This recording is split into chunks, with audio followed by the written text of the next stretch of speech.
ব্যস্তময় এলাকা বাইপেল।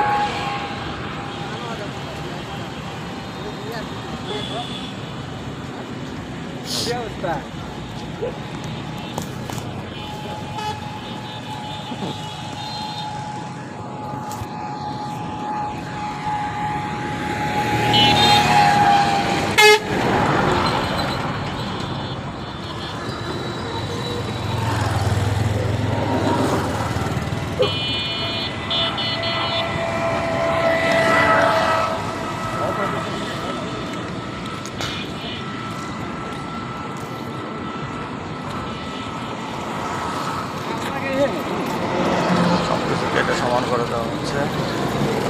রাস্তার আনাচে কোনাচে যত খালি জায়গা আছে সব ভরাট করে দেওয়া হবে। কোথাও আর ময়লা ফেলানোর জায়গা থাকবে না, মানুষের দুর্ভোগ কমে যাবে।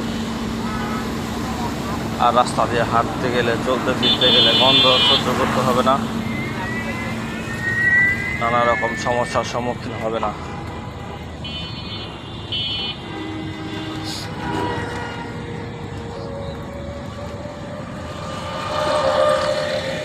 সুন্দর মনোরম পরিবেশে মানুষ যাতায়াত করতে পারবে।